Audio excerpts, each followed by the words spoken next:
Hoje, exatamente, estamos aí já na curva de descendência do trimestre, né? Já chegamos à lição 7. Asa, confiança plena do Senhor. Esse trimestre estamos estudando sobre os reis de Israel e hoje receberemos essa ministração poderosa, tenho certeza, da parte de Deus aí através do nosso pastor Sidney. Mas antes mesmo de falar sobre a lição de hoje, eu gostaria de chamar a atenção dos irmãos. Nós vamos orar, né, para que o nosso palestrante seja abençoado. Tenho certeza, né? Vai nos abençoar com a palavra. Mas antes eu queria lembrar, amanhã, queridos, nós vamos ter a nossa maratona EBD. Pô, cara, não, sem alegria. Eu vou repetir, Vaninho. Você não entendeu. Eu vou me soltar. Eu vou pular. Eu vou me jogar. Você não entendeu, né? Amanhã teremos a nossa maratona EBD. Né? Espero que todos estejam aqui, vai ser realmente abençoado. Vou dar já uma ideia para as pessoas que estão aqui, né? Para os que estão aqui. Nós, amanhã vai ter uma irmã aqui da nossa igreja, a Fernanda, que ela tem uma pensão aqui, na rua, aqui atrás. Eu estive com o Vaninho hoje lá comendo uma feijoada maravilhosa. E a irmã vai fornecer para a gente quentinhas de frango à milanesa com batata frita e outra de churrasquinho de panela com arroz com farofa e molho à campanha. A comida dela é maravilhosa. O padrão, top, o valor é o mesmo do ano passado, né? Com toda a inflação, com tudo, 15 prata. Quem quiser, o Alex vai estar vendendo ali depois ali, só dinheiro, Pix não, Pix não, só dinheiro, porque né, estamos aí com algumas restrições. Então, só dinheiro que eu tenho que pagar lá, irmã. Já foi pago lá a comida lá. Até eu brinquei com o pessoal que se sobrar, a gente vai almoçar domingo, segunda, terça-feira, mas a gente acredita que não vai sobrar. Quem quiser, vale a pena investir, compre com o Alex depois. Mas vamos lá. Amanhã, Maratona EBD Posicionamento, como vocês sabem, um evento híbrido, presencial e online, multicapital. Teremos aí homens e mulheres de Deus ministrando nessa maratona. O tema é posicionamento. As palestras são maravilhosas, os materiais escolhidos, fantásticos. Você pode assistir, lógico, vai ter pelo YouTube, não vai ter problema algum. Se você quiser fazer a sua inscrição, a inscrição ela lhe faculta o direito de receber todos os materiais, né? Todas os PowerPoints, artigos, as coisas que estão serão disponibilizados pelos nossos palestrantes, ok? Lá, quando terminar, tem um QR Code que você pode entrar lá. Nós fizemos mais de 10 grupos de WhatsApp, né, para receber os nossos irmãos. Se você estiver lá, vai ser uma bênção, ok? Bom, esses eram os anúncios que nós tínhamos para dar aqui. Depois, ao final, se o Vaninho quiser reforçar uma ou outra questão aqui, começa às 9 horas, ok? Temos lá os lugares já reservados aí, vai ser maravilhoso. Tenho certeza que vai servir para a edificação do povo de Deus. Oi. Isso. É só fazer a inscrição por ali rapidamente e o couro come, tá bom? Então, esses eram anúncios que nós tínhamos para dar. Sejam bem-vindos todos vocês. Vamos orar, agradecer ao Senhor por estarmos aqui essa noite e pedir a bênção de Deus sobre a vida do pastor Sidney. Deus amado, louvamos o teu nome, Senhor, nesta noite. Te agradecemos, ó Deus, por estarmos aqui, Senhor. Pelo dia, ó Deus, que tu nos deste na tua presença, pelo ar que respiramos, pela nossa família, nossos amigos, pela salvação, Senhor, das nossas almas. Ó Deus, te adoramos, te louvamos, Senhor, porque tu és bom, a tua misericórdia dura para sempre. Pedimos a Deus a tua bênção, Senhor, sobre o teu servo, Senhor, pastor Sidney, que vai ministrar nesta noite aqui para nós, Senhor, sobre esse importante rei de Israel. Que a tua boa mão, Senhor, possa estar sobre a vida dele, conduzindo a Deus na ministração, que o teu Espírito Santo possa iluminá-lo, Senhor, para que ele possa transmitir para nós, Senhor, a tua verdade, as verdades da tua palavra, sem nenhum tipo de mistura, de erro, e aplicar, Senhor, essa palavra aos nossos corações. Nós te louvamos, ó Deus, nessa noite, no nome de Jesus. Amém. Amém. Recebam com alegria o nosso pastor Sidney. Deus o abençoe. Amém. Pai, eu recebi o pastor Sidney, ele está aqui atrás de mim. Fui surpreendido. A paz do Senhor a todos. Amém. Irmãos, para mim é um prazer tornar esta posição de poder ministrar juntamente com os senhores uma palavra de Deus nesta noite. Como eu sempre digo, a gente que está aqui na frente, a gente acaba também aprendendo né, a osmose, a gente vai aprendendo aqui também com os senhores, e eu tenho certeza que Deus tem algo maravilhoso para a gente nessa noite. Responsabilidade. Eu estou aqui com um misto de sentimento, um sentimento bom de poder estar aqui, né, alegre de poder estar junto com os senhores, ministrando, e um meio que pavor. Olha quem eu estou sucedendo, o pastor Gilson, o pastor Ronaldo, o pastor Ronald. O negócio está feio para mim, mas tudo bem, continue orando aí. Né, nós vamos aqui, graças a Deus, obrigado pela oportunidade, pastor Ronaldo, Divanei, né, pela essa oportunidade de poder estarmos aqui na presença de Deus, compartilhando desta palavra. Amém, irmãos? Amém. Glória a Deus. Uma boa noite aos nossos irmãos que estão nos assistindo pelas redes sociais, que a gente possa junto aí ter um bom aprendizado. Lição 7. É a lição que fala de Asa. Eu estava comentando ali fora com o pastor, ele falou, poxa, mas essa lição tem muito poucas coisas para a gente comentar. Aí eu falei assim, pô, ainda bem que não é Abias. Ainda bem que não é Abias. São só 3 anos de reinado, né? Então a Asa nos dá mais alguma coisa para a gente poder seguir em frente. Lição 7, Asa, confiança plena no Senhor. Amém? Texto bíblico básico está no livro de 2 Crônicas, capítulo 14, dos versículos de 1 a 7, versículo 11, vou fazer leitura para nós ganharmos tempo. E Abias dormiu com seus pais e o sepultaram na cidade de Davi, e Asa, seu filho, reinou em seu lugar. Nos seus dias esteve a terra em paz 10 anos. E Asa fez o que era bom e reto aos olhos do Senhor seu Deus, porque tirou os altares dos deuses estranhos dos altos. Olha aí, o que eu fiz aqui? Porque tirou os altares dos deuses estranhos e dos altos, e quebrou as estátuas, e cortou os bosques, e mandou ajudar que buscasse ao Senhor, Deus de seus pais, e que observasse a lei e o mandamento. Também tirou de todas as cidades de Judá os altos e as imagens do sol, e o reino esteve quieto diante dele.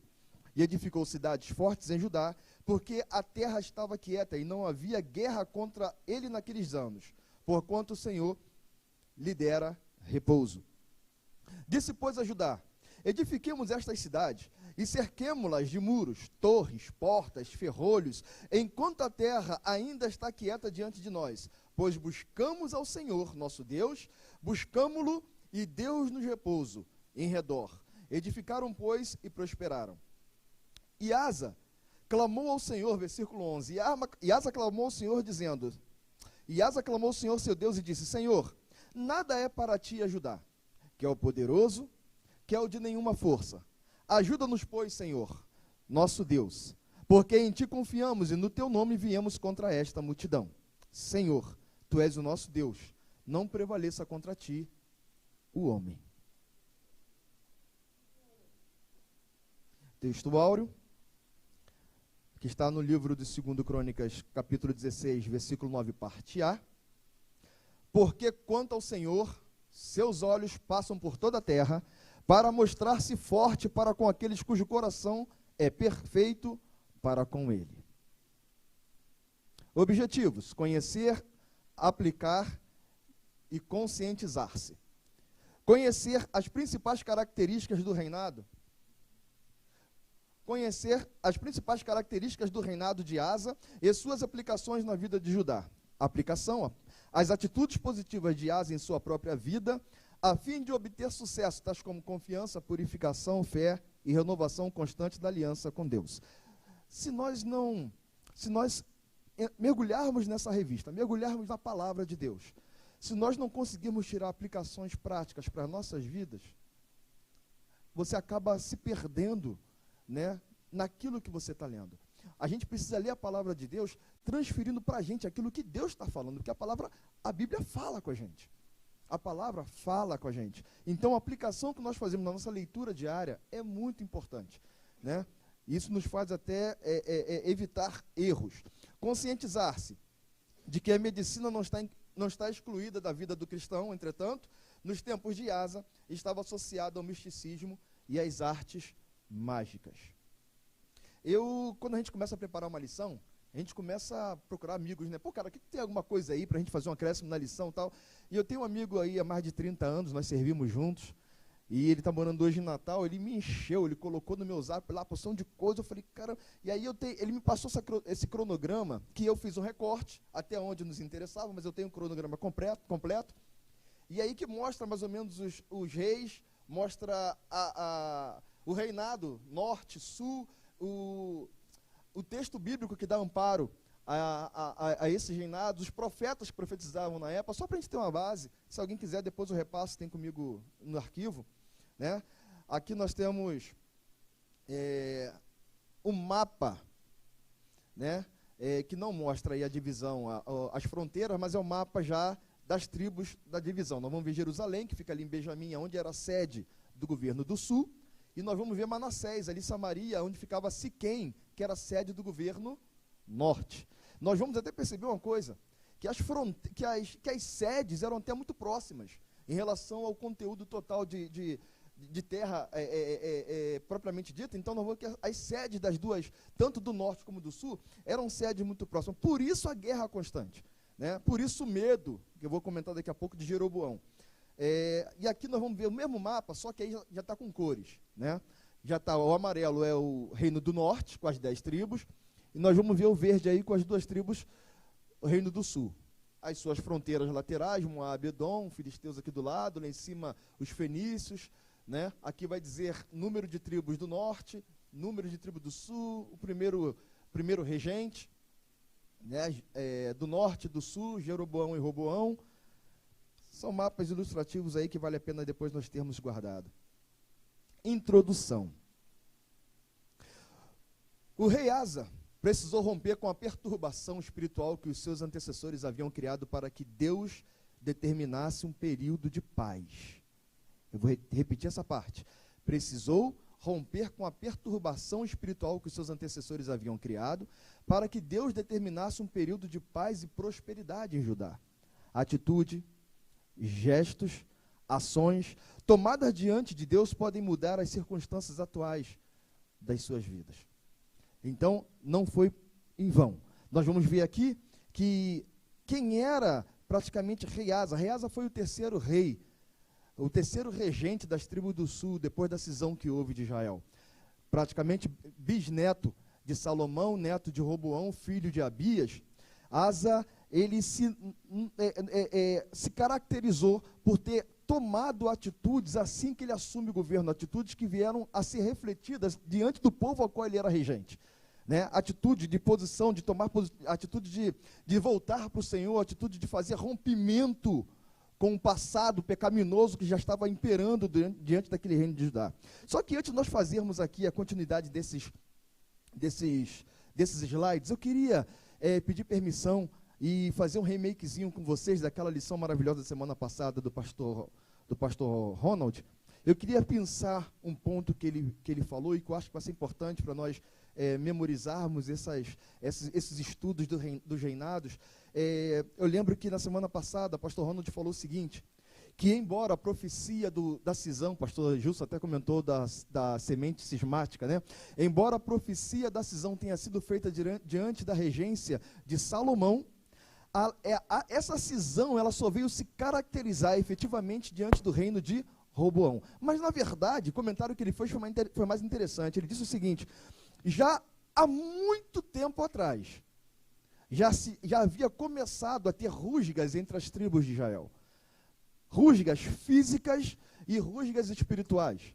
Muitos deles já não andavam juntos, já era aquele tempo das pequenas coisas que ninguém dá importância. Ah, não, isso aqui depois a gente resolve. Acontece em casa, isso aqui depois a gente resolve. Ah, isso aqui depois a gente resolve. E vai acumulando. Chega a um ponto que nós não temos mais condições de dominar aquelas pequenas coisas que se amontoaram. Assim estava o povo de Israel. A gente pode citar, por que não dizer, lá no livro, eu até penso o seguinte, pastor Gilson, que o povo hebreu, quando sai de Israel, parece que ele já sai querendo voltar. Quando sai do Egito, já sai querendo voltar.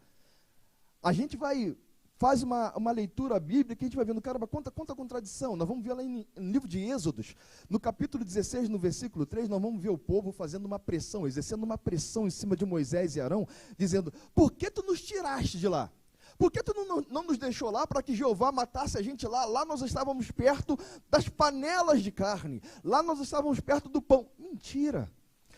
Quando que aquele povo teve fartura no Egito? Quando que aquele povo teve vida mansa no meio da escravidão? Sabe que isso nos leva a pensar? A pensar é que uma pessoa, quando é fraca, quando ela encontra o primeiro obstáculo, ela volta. Ela não insiste, ela não tenta transpor, ela não tenta vencer. Quando ela está caminhando, ela encontra sempre o primeiro obstáculo, ela volta. E a gente vai ver que isso acontecia no meio do povo de Israel. Quando alguém se levanta e fala, por que tu não nos deixou lá? Estou querendo voltar. E aí você já racha o povo. Uns querem voltar, outros querem ficar, e tem aqueles que querem prosseguir. Já rachou fisicamente o povo. E aí, tem rachadura espiritual? Tem. A gente vai lá em Êxodos, capítulo 32, a partir do versículo 2. O povo chega e Moisés sobe ao monte. E aí demora muito a descer e o povo começa a ter fica ansioso, começa a ter uma vontade de adorar alguma coisa, começa a fazer pressão em cima de Arão. Não, constrói um bezerro. Faz um bezerro para a gente adorar. Moisés não vai voltar, Arão. Vai lá, manda fazer um bezerro, pega as joias de todo mundo aí, faz um bezerro. Arão tenta resistir, mas aí a pressão é tanta que ele faz o seguinte, os pais pegam aí as joias das filhas, das mulheres e tragam para mim. E ele derrete as joias. E aí fala que ele derreteu as joias, pegou o ouro e colocou dentro de quê? De um buril. Vocês sabem o que é um buril? Buril é uma forma. Praticamente, falando-se de Arão, aquela forma que estava com ele, era um buril com a forma de um bezerro. Por que o bezerro? Porque o bezerro era um projeto de idolatria egípcia. Lá no Egito, você derretia o ouro, derretia a prata, colocava dentro de um buril, depois que secava, você tirava do buril e colocava um bezerro na sua casa para adoração, colocava na porta, colocava no lugar público. Aquela forma que estava com Arão era um buril de um bezerro. E aí eu volto àquele pensamento da rusga física. O que um povo que está fugindo da escravidão, o que um povo que está fugindo da opressão, o que um povo que tem a promessa de uma terra prometida, está no deserto, saindo do lugar de opressão, está levando com ele a forma de um ídolo, um ídolo grego? Por que eles ainda tinham com ele um buril de um bezerro? Eu volto àquele mesmo pensamento. Porque quem é fraco, no primeiro obstáculo, quer voltar. E quando eu digo voltar, não é só volta física, não, é volta espiritual. Eles querem voltar às velhas adorações, eles querem voltar aos velhos deuses, eles querem voltar às velhas práticas, eles querem voltar ao lugar de origem. Isso acontece. O povo já estava começando a ter umas rusgas de divisa espiritual e física, por que não dizer? Josué 24, versículo 15, na parte B, parte final do versículo, quando Josué olha para o povo e fala assim, olha, se vocês querem adorar os deuses dos vossos pais que estão dali do rio, ou os deuses da terra cujo habitais, façam, mas olha só, eu e a minha casa serviremos ao Senhor. É nítido que naquele momento que Josué fala isso, ele está vendo que a situação espiritual do povo já está dividida. Ninguém ia falar isso se não visse nada aparente. Ele vê que há uma divisão física, ele vê que há uma divisão espiritual, porque ele fala, eu e a minha casa, nós vamos servir ao Senhor. Vocês façam o que vocês quiserem. Então, desde muito tempo, a gente vai perceber que há uma divisão, há uma cicatriz profunda já no meio do povo egípcio. E isso vai perpassando ao longo do tempo. Vai passando. Até que chega Salomão. Chegando em Salomão, nós vamos ter um agravamento dessa situação, da idolatria no meio do povo de Israel. Versículo 11 do livro de 1 Reis, capítulo 11 do livro de 1 Reis, versículo 1, vai dizer o seguinte, e o rei Salomão amou muitas mulheres estranhas, além da filha de Faraó. Ele amou as amonitas, as moabitas, as edonitas, as etéias, as sidônias, e a palavra de Deus diz o seguinte, justamente aquelas mulheres que pertenciam aos povos, cujos quais Deus já havia falado ao povo de Israel, não entreis a estas mulheres, porque se elas entrarem a vós, elas vão perverter os vossos corações, para que vocês adorem os seus deuses. O que aconteceu com Salomão? A palavra de Deus diz lá em Deuteronômio 17:14, né, praticamente começa ali, que existiam algumas regras práticas para se tornar rei em Israel. Uma eleição ao reinado de Israel. E no versículo 17, falando em minhas palavras, vai dizer assim, o rei ou futuro rei, ou pretenso rei, não pode ser amante de muitas mulheres. Estou falando com as minhas palavras. Não pode ser amante de muitas mulheres e nem acumulador de riqueza, de ouro e prata. Então isso aí era uma condição para o reinado. Alguém avisou isso para Salomão? Não. Mas na minha opinião, o fato de Salomão ter muitas mulheres, Deus suportava. Deus até suportava. Eu acho que o fato de Salomão ter acumulado muita riqueza, muito ouro, Deus até suportava. O que Deus não suportou em Salomão é quando ele começou a adorar os deuses estranhos das mulheres estranhas que ele havia casado. Deus não divide a sua glória com ninguém. Isaías capítulo 42, no versículo 8, vai dizer assim: eu sou o Senhor, este é o meu nome, a minha glória, porém, a outro não darei, e o meu louvor não darei às estátuas de adoração. Deus está dizendo, eu não divido a minha glória e o meu louvor com ninguém. E é exatamente nesse ponto que eu acho que Deus se levanta contra o governo de Salomão. Começa a degradar, começa a entrar em desgraça o reinado de Salomão. Ele depois morre, passa para Roboão. Roboão já assume o governo com uma promessa de divisão, o que se conclui no reinado de Roboão, e ele passa com isso a ser o primeiro governador, o primeiro regente das tribos do sul, mas também não tem uma prosperidade regencial, e aí morre, assume Abias, um governo insignificante, apenas 3 anos, muito pouca coisa para falar de Abias. Não, tem sim, que dos 3 anos que ele ficou lá, ele apenas piorou o que havia feito o pai dele, Roboão. 3 anos ele conseguiu piorar as coisas. E aí eu queria, antes de entrar em Asa, que é filho de Abias, fazer um comentário detalhado sobre o reino do norte. A palavra de Deus vai dizer que Jeroboão, ele encontra com o profeta Aías no deserto. O profeta Aías vem com uma capa limpa, divide essa capa, pega essa capa, rasga em 12 pedaços, dá 10 pedaços na mão de Jeroboão e fala assim, olha, Deus vai rasgar o reino de Israel da mão de Salomão. E 10 dessas tribos, ele vai estar dando nas tuas mãos, para que tu sejas regente sobre eles. E aí, Jeroboão, que era da tribo de Efraim, portanto era um efraimita, ele recebe a promessa de Aías, e ele faz o retorno. Para onde que ele vai? Para o Egito. Eu acho que, para quem tem promessa, o pior lugar para se esconder é o Egito. Ele faz, mas por que ele faz o retorno? Jeroboão era um efraimita, a tribo de Efraim e a tribo de Manassés, ela tem a sua origem no Egito. Elas são descendentes da esposa de José. Então quer dizer que no Egito a tribo de Efraim e Manassés são constituídas. Então ele voltou à origem. E quando você volta para o Egito, se você tornar a sair de lá, você sempre vai sair com cicatrizes. Você sempre vai sair machucado. Dificilmente você volta de lá como você entrou. Você até consegue sair novamente, mas você sai ferido. Não foi diferente com Jeroboão. Salomão morre, ele é avisado, ele retorna, tem aquela rusga dele com Roboão, ele assume as 10 tribos do norte, e ao assumir as 10 tribos do norte, ele se demonstra como um rei fraco.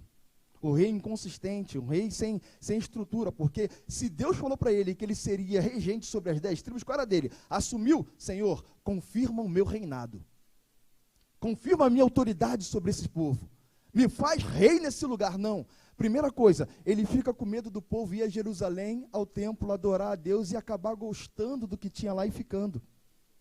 E aí o que ele faz? Ele manda construir 2 bezerros, coloca um em Dan, coloca outro em Betel. E aí, olha o que ele usa, ele chama o povo de Israel e fala, olha, eis aqui os deuses que tiraram vocês do Egito. Olha o que ele diz para o povo de Israel, eis aqui os deuses que tiraram vocês do Egito, porém agora, vocês não mais precisam ir a Jerusalém, vocês vão adorar aqui. Isso não é uma estratégia humana, isso é demoníaco. E eu vou dizer por quê, porque até hoje o diabo usa essa estratégia. Ele fala, tu vai para a igreja por quê? O que está fazendo na igreja? Todo domingo? O que está fazendo na casa do Senhor? Mesmo louvor sempre, mesma palavra. O que está fazendo na igreja? O medo do diabo é que você entre na igreja e você acabe se apaixonando pelo dono dela. O medo do diabo é que você entre na igreja e você acabe tendo uma relação íntima com o dono da igreja. Esse é o maior medo do diabo e não é de hoje. Olha aqui, Jeroboão já tinha esse medo, ele vai mandar colocar 2 bezerros, ele fala, agora vocês vão adorar aqui. Consequências? Claro. Consequências que o reino de Israel perde referência. A referência de Israel, do reino do norte, passa a ser Jeroboão. Quer ver uma coisa? Todos os reinos que vão ascender ao trono depois de Jeroboão, quando eles erram, o que o texto fala? Andou nos mesmos caminhos de Jeroboão. Desagradou a Deus. Fez aquilo que era reprovável aos olhos do Senhor. Assim como fez Jeroboão. Ele passa a ser a referência dos governos do norte, portanto, péssima referência. Vou entrar em Asa. Pastor Cid, não. Antes do senhor entrar em Asa, deixa eu lhe fazer uma pergunta. Lá em Êxodo, no capítulo 3, versículo 7, né, vai dizer assim, disse o Senhor, tenho visto atentamente a aflição do meu povo, que está no Egito, e tenho ouvido o seu clamor por causa dos seus exatores, porque conheci as suas dores. E aí o senhor falou com relação à saída do povo de Israel e tal, que metade do povo queria voltar. Pergunta ao senhor, Deus estava errado quando olhou e disse que o povo estava sofrendo e que iria trazê-lo de lá? Assim, Deus fez alguma coisa à revelia do povo? Será que, de fato, o povo conhecia aquilo que eles estavam passando? Ou Deus simplesmente falou, eu vou tirar vocês daí, não quero saber se vocês querem ir ou não. Eu estou falando que vou tirar. Então, porque quando ele chama Moisés, ele fala exatamente isso. Eu ouço o clamor do meu povo que está lá no Egito. Eles têm clamado por mim, têm sofrido. E aí me traz uma lembrança daquela síndrome de Estocolmo, né, das pessoas que quando estão escravizadas, né, não tem muito como ter noção das coisas que passam com elas. De repente, o povo de Israel estava tão submetido a maus tratos, à escravidão, aquela coisa, que não conseguiam nem verificar o quanto o Egito fazia mal a eles, né? E assim, pergunta ao senhor, Deus errou quando tirou de lá? Viu ou não viu? Estava sofrendo ou não estava? Vamos lá. Essa síndrome de Estocolmo que ele citou, isso é interessante. Eu já li casos de síndrome de Estocolmo que a mulher foi sequestrada, estuprada e se apaixonou pelo sequestrador. Não queria mais largar do cara. Incrível, isso aí é tremendo. Mas vamos lá. Quando você fala que, será que Deus fez alguma coisa à revelia do povo? Ele poderia ter feito. Ele poderia ter feito. Mas quando fala, Deus ouviu o clamor, esse clamor, eu creio que ninguém se acostuma com a escravidão. Quem é que se acostuma em ser escravo? Se eu tenho a alternativa de não sê-lo, eu quero sair. Mas o problema é o pensamento das pessoas, são 12 tribos diferentes. Cada uma com um líder, cada uma com um pensamento, talvez todas elas querendo sair, mas você não vai ter uma unicidade. Você não tem unicidade, às vezes, dentro de casa. Às vezes tu fala uma coisa com um filho, o outro... Então, quer dizer, imagine 12 tribos pensando diferente. Então, quer dizer, quando Deus fala, eu ouvi o clamor do meu povo, eles estavam clamando para sair dali. Eles estavam pedindo para sair daquele lugar. Mas quando eles chegam no deserto, é sempre assim, você sempre pede para sair. Mas quando chega no deserto, você vê, cadê a água? Eles passam a ser... O problema é o seguinte, no deserto, o povo passa a ser dependente do milagre. E esse é o problema. Uma coisa é você ver a materialidade na tua frente. Eu não tinha nem panelas de carne, como a gente fala, mas de repente uma codornazinha, mas está ali. Mas no deserto, você passa a crer no milagre. Chega na beira do mar, para onde nós vamos? E agora, Moisés? Toca nas águas. Chega lá, não tem água, toca nas águas. A água fica boa. Então, quer dizer, eles passam a ser dependentes de Deus. E esse é o grande problema. Você ter uma multidão de mais de 2 milhões de pessoas, todos pensando a mesma coisa, eu acho impossível. Vai ter quem reclame, vai ter quem esteja bebendo água, a água estava amarga, ficou doce. Melhorou um pouquinho. Sempre, mas vai ter, gente. Atravessando o Mar Vermelho, a pés enxutos, muralha de água de um lado, muralha do outro. Vamos embora, né? Sempre vai ter alguém reclamando de alguma coisa. Por quê? Porque não há materialidade, é dependência do milagre. Nós temos que aprender a viver pela fé. Então, quer dizer, quando você fala que se Deus errou, não, Deus não errou. O povo é que reclamava mesmo, e vai ser sempre assim. Vai ser sempre assim. Você, numa igreja, você nunca vai ter todo mundo andando na mesma direção. Vai ter sempre aquele que todo mundo está caminhando, ele vai estar contando passo, ou ele vai estar andando de ré. Vai ter sempre aqueles que não vão estar ajustados com o grupo. E o povo de Israel era a mesma coisa. Mesmo vendo codornizes de lá no deserto, mesmo tendo maná caindo todo dia, eles reclamavam. Por quê? Por que o maná só dá para hoje? É ou não é? O maná começou a cair. Por que só dá para hoje? Está ali, mas estão reclamando. Isso é ser humano. Isso é a humanidade. A nossa humanidade pecaminosa, ela reclama, e não tem jeito. Não tem quem mude isso. Tá? Então, quer dizer, esse propósito é humano. Não adianta nós tentarmos mudar isso aí. Vamos entrar em Asa? Então, vamos lá.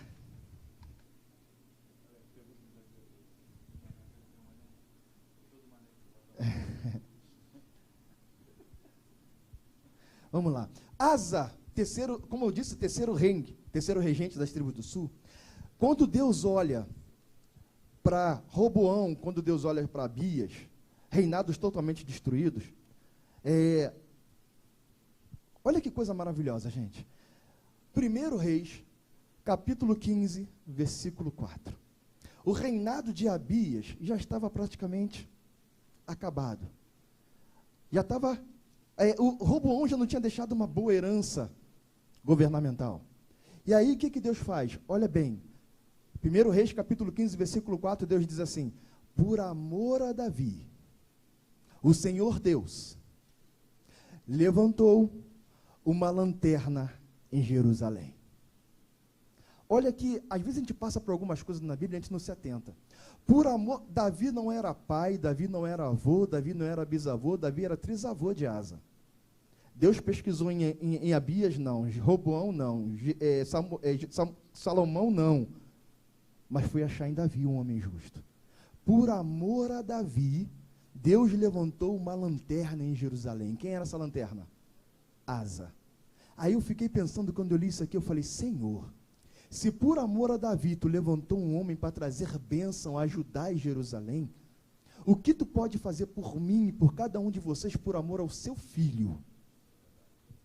Se por amor ao ungido, se por amor àquele que a Bíblia fala que era um homem segundo o coração de Deus, Deus trouxe bênção a Judá e a Jerusalém, o que não vai fazer por nós, por causa de Jesus Cristo, Filho de Deus? Que coisa maravilhosa. Eu, quando li isso aqui, eu falei: Senhor, levanta lâmpadas, levanta lanternas na nossa geração de hoje, levanta homens capazes de tomar decisões, de fazer mudanças. Eu quando vi essa expressão, eu fui levado, 1 Samuel, capítulo 3, olha só que coisa maravilhosa. A palavra de Deus fala assim: e Eli, como das outras vezes, foi para o seu lugar de costume, e os seus olhos já estavam obscurecidos, porque ele já não enxergava quase nada. Versículo 3 vai dizer o seguinte: e antes que a luz do templo apagasse, Deus chamou a Samuel. Aí você pode me questionar e falar assim: pastor, mas peraí, olha só, não vamos espiritualizar a coisa. Essa luz do templo de Samuel é uma luz física, é a luz do candelabro. Eu concordo com você e ainda faço um adendo. Se a Bíblia diz que a luz estava apagando, é porque a família de Eli, com desleixo, falta de zelo, não acrescentou azeite no candelabro. E a candelabro que você não coloca azeite, a luz apaga. Candelabro que você não coloca azeite, a luz apaga. E aí eu vou espiritualizar agora. Por que o versículo de Samuel diz que no versículo seguinte, e Eli já estava com seus olhos obscurecendo, porque quase não enxergava nada. E no versículo seguinte ele fala: e antes que a luz do templo se apagasse. Escuta uma coisa: se com a luz acesa, ele já estava quase cego, com a sua vista obscurecendo, não enxergava nada, se Deus permitisse que a luz apagasse, seria uma tragédia. Ah, pastor, não vi mudança. Por que não? Morreu Eli, morreu Rofni, morreu Finéias, e aí, morreu todo mundo. A lâmpada ficou. Samuel ficou vivo. Samuel ficou vivo. Asa nasceu. A lâmpada de Jerusalém nasceu. Asa nasceu. Deus falou: eu vou dar, por amor a Davi, uma lâmpada em Jerusalém. Essa lâmpada foi Asa. Asa assume, morre seu pai Abias. Da onde? Asa assume, morre seu pai Abias, e a primeira referência que nós temos de Asa é: e Asa assume, governa durante 41 anos, mas teve 10 anos de paz. Opa, por quê? Será que Deus olhou para Asa e falou assim: caramba, esse cara é bonito, eu vou dar 10 anos de sossego para ele tomar regência desse povo? Não, quem fazia isso era Samuel. Será que Deus olhou para ele e falou assim: poxa, ele é forte, é trabalhador? Não, Deus não fazia assim. Foi Asa que decidiu determinar 10 anos de paz no governo de Judá. Fazendo o quê? Fazendo o que era bom aos olhos do Senhor. E aí, quando eu li isso aqui, eu falei assim: poxa, às vezes você encontra pessoas que falam assim: pastor, meu avô não deu certo, meu pai foi um fracasso, o que eu tenho que fazer quando eu olho no espelho para poder dizer que eu vou vingar, que eu vou ser alguma coisa? Eu falo: você tem o Espírito de Deus na sua vida. Pode ser que nenhum deles tenha dado certo, mas Deus tem a capacidade de prescrutar a sua geração e achar um justo, e por causa dele fazer bem a você. Salomão, Roboão, Abias, mas Asa. Deus achou amor em Davi. Então, em Asa, ele fez o milagre acontecer. Então, quando Asa assume, ele começa a fazer o que era bom. Nós vamos ver aqui. Pastor Sidney, pode falar? Interessante, o senhor falou aí, que tem um ditado popular que fala: filho de peixe, peixinho é. No Reino do Norte pode até ser que funcionou esse ditado. Só teve rei ruim, um pior que o outro. Mas no Reino do Sul, não. Houve sucessões. Né? Não significa que o pai dele foi ruim, que ele manteve o mesmo padrão. Pelo contrário, ele até reconstruiu tudo que o pai dele destruiu, né? Espiritualmente falando também. Isso é interessante, esse detalhe que você falou, porque isso nos mostra, presta atenção, você tem condições de mudar a sua história. Pode ser que o livro da tua vida, que já vinha vindo sendo escrito, tenha capítulos tristes, alguns não melhores, outros piores, mas Deus está dando Deus dá a você a capacidade de você: o meu capítulo eu vou escrever, a minha história eu vou escrever, eu vou mudar o rumo da minha vida. Gente, olha só, minha mãe, não sei desde quando, a mãe era dessa igreja, da Honório Bicalho, já há muito tempo, meu pai também, mas a mãe do meu pai era uma das maiores mães de santos da Bahia. Para ser atendida com ela prendia os filhos tudo no quarto, e os atores iam para a sala. Meu pai falou que via água de abô, via muita coisa feia. A minha avó era uma das maiores mães de santos da Bahia. Eu cresci, meu pai já tinha se convertido, mas eu ia na casa da minha tia, eu entrava na casa da minha tia, a minha prima mais velha, a filha dela mais velha, tinha um altar para ela na sala, ela sentava na sala toda de branco. Eu nunca tinha falado com a minha prima, porque quando eu entrava lá, estava de branco, e ela ficava com o braço cruzado assim, sentado. Eu entrava na casa, aquelas pipocas pelo chão. Uma vez eu fui ao banheiro, fechei a porta, me urinei, quando eu voltei, que eu vi atrás da porta, tinha um demônio desse tamanho, com um tridente na mão. Eu falei: misericórdia, pai, vamos embora daqui, nunca mais eu quero vir aqui. Era garoto. Hoje, essa mulher que estava sentada na sala de branco é líder de um ministério lá em Xerém com o marido dela. A minha tia, serva do Senhor, todos os filhos na casa de Deus. Nós temos condições de mudar a nossa história. Escreva o capítulo da tua vida. Asa resolveu: não, eu não vou seguir o caminho de Abias, meu pai, nem o caminho de Roboão, meu avô, nem o caminho de Salomão. Não, eu vou mudar a minha história. Você tem condições de mudar a sua história, então mude. Surpreenda você mesmo. Faça isso. Olha só. E Abias dormiu com seus pais e sepultaram na cidade de Davi, e Asa, seu filho, reinou em seu lugar, e seus dias esteve a terra em paz por 10 anos. E Asa fez o que era bom ou reto aos olhos do Senhor. Sabe o que isso quer dizer para mim? Se fazer o bem aos olhos de Deus traz bênção, traz prosperidade, pecado te leva à desgraça. Se fazer o bem pode levar uma cidade a ser beneficiada pelo amor de Deus, o pecado destrói uma família. Então fuja do pecado. E Asa fez o que era reto aos olhos do Senhor. Eu tô fazendo leitura, amados, tanto de Reis como de Crônicas, porque se nós olharmos bem, o livro de Reis ele é mais sucinto. Né, embora tenha versículos ali poderosos, né, como esse aqui, ó, esse aqui está em Reis, ele fala assim: e Asa fez o que era reto aos olhos do Senhor, como Davi seu pai, porque tirou da terra os rapazes escandalosos. Isso aqui só está em Reis, não está em Crônicas. E tirou todos os ídolos dos seus pais, fizeram a guerra dos etíopes, também só tá em Crônicas, não está em Reis. Então, quer dizer, nós começamos a fazer um misto aqui dos dois livros, e é muito bom, tá? Então, primeiro feito de Asa, teve coragem para tomar decisões. Segundo, se esforçou, em ter um coração voltado para Deus. Olha que interessante. Restaurou a ordem no meio do povo, combatendo a idolatria, trazendo de volta para Deus. Idolatria é uma palavra de origem, matriz grega, é idololatria, né? Que quer dizer adoração à imagem. Na verdade, no grego, ela já é uma palavra formada por aglutinação. É idolon, que é imagem, que é corpo, que é aparição, e latria, que é culto, que é servidão. Então, quer dizer, adoração ao corpo, adoração ao culto. Então, ela veio, a portuguesada, para idolatria. Então, ele começa a combater essa prática que já vinha lá de trás. E você combater uma coisa que não foi você que criou é difícil, porque o povo já está arraigado, já está acostumado a fazer aquilo ali. Já tem adorando, o povo já tem dentro de casa outros deuses adorando. Então, tomar posicionamento é difícil. E mandou, olha que interessante, mandou ajudar que buscasse ao Senhor de seus pais, e que observasse a lei e o mandamento. Olha o que Asa faz, vocês vão fazer cultos, vocês vão adorar o Senhor, mas não tirem de dentro da casa de vocês a palavra. Vão fazer culto? Faça, mas lei e mandamento, palavra. É a palavra que consegue manter de pé, é a palavra que sustenta, é a palavra que reforça. Faça o culto de vocês, mas mantenha a palavra. Oséias 4,6 vai dizer: o meu povo foi destruído, porque lhe faltou a palavra. Ela afasta de nós o pecado.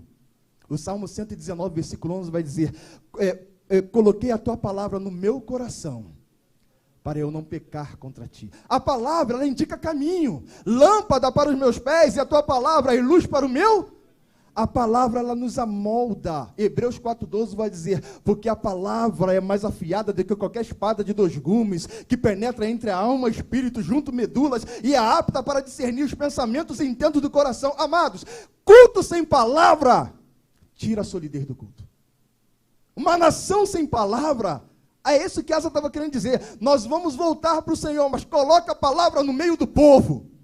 Porque aonde tem palavra, eu posso até visitar outros lugares, mas eu volto.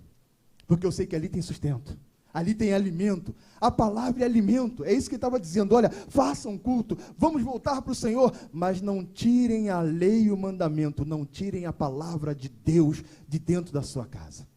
Mantenha a palavra, em nome de Jesus. Terceiro feito de Asa: disposição para cortar na própria carne. Gente, isso aqui é muito tremendo. Porque a primeira coisa que o homem faz, eu falo homem, ser humano, é criticar o vizinho. Caramba, tu viu o filho do cara? Cara, corre a igreja toda, bagunça tudo, joga pipoca no chão, e não consegue ver a casa dele. Mateus 7, no versículo 5, vai dizer o seguinte: hipócritas, por que tu não tira primeiro o cisco do teu olho e deixa o teu olho clarear, para depois você ajudar o teu irmão a tirar o cisco do olho dele? Você quer tirar logo o cisco do olho dele, tendo teu uma trave imensa. Isso é hipocrisia. E é isso, exatamente isso, que ele está colocando aqui, a disposição para cortar na carne. Asa sabia que se ele não tomasse uma posição dentro de casa, ele perderia o reinado, ou melhor, a autoridade diante do povo. Por que o pastor está dizendo isso? Porque a palavra vai dizer o seguinte: até Maca, sua mãe, deixa eu só tirar essa dúvida, a gente vai encontrar mãe, por quê? Os textos veterotestamentários, eles não vão dar diferenciamento entre mãe e vó, e filho e neto, tá?